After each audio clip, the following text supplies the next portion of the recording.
Well, here's the question, is at your church, who are you fishing for? Ask yourself, what is their average age? Who are we targeting? Now, typically, I would suggest targeting the people that most reflect your church's pre-existing age makeup. They're going to be the easiest to reach. But if you have a very broad swath of ages in your church, if I was going to give a priority, I would give a priority to young families. Now, obviously, different ministries within the church are going to have different targets. So your toddlers ministry, it's targeting toddlers. Your youth ministry, it's targeting youth. Your seniors ministry, they're targeting seniors.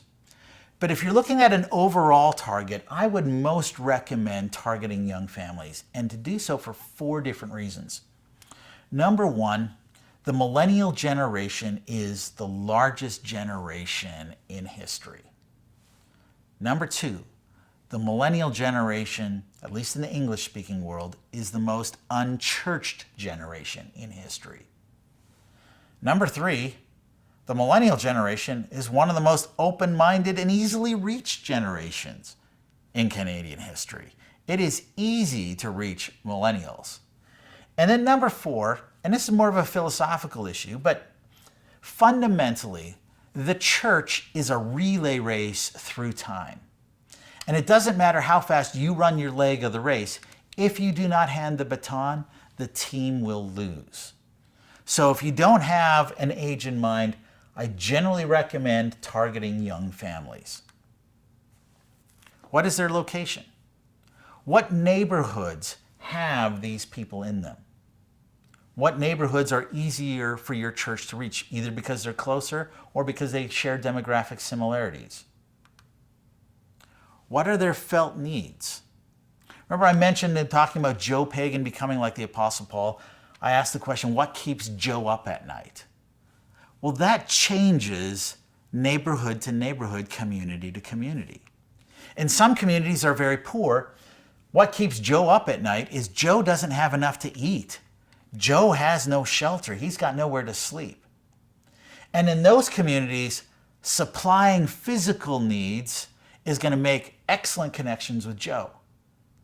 But in a lot of neighborhoods are quite a bit more affluent, and quite frankly, they don't need a soup kitchen.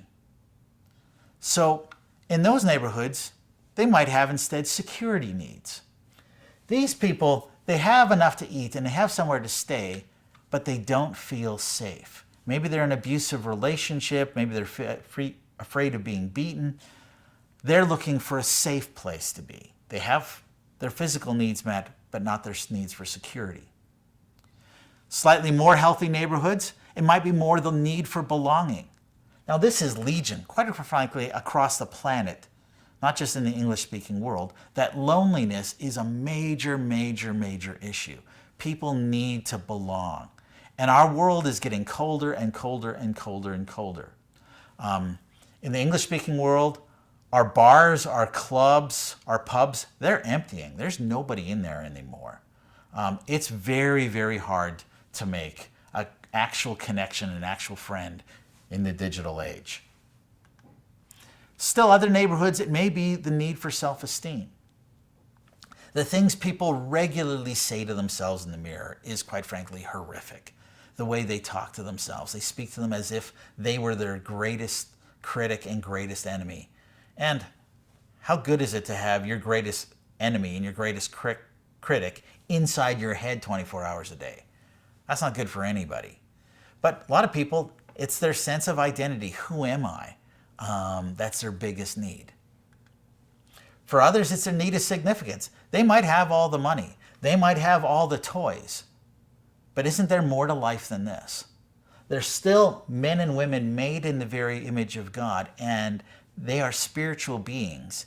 And money and toys will not fulfill spiritual needs. So depending on your neighborhood, different needs here are going to be felt at different intensities. And being sensitive to that is going to help you out. So what are the physical needs or the felt needs of the people in your community? What is their spiritual walk like? Now, sometimes, very often in fact, we're dismissive of their spirituality. Oh, they're not us. Everything about them must be terrible. But that's not true. They are still men and women made in the image of God, and the Holy Spirit is already active in their lives.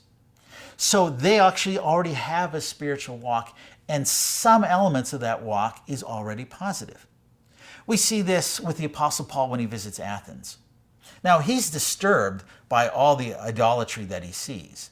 But when he addresses them, and he's not being manipulative and he's not lying to them, he says, I see that you're a very spiritual people, which is true. These people cared about spiritual things. And I even saw that you had an altar to this unknown God. Let me tell you about that unknown God. What Paul did was paid attention to the spiritual walk of the people of Athens and then cooperated with the good things God was already doing in their lives.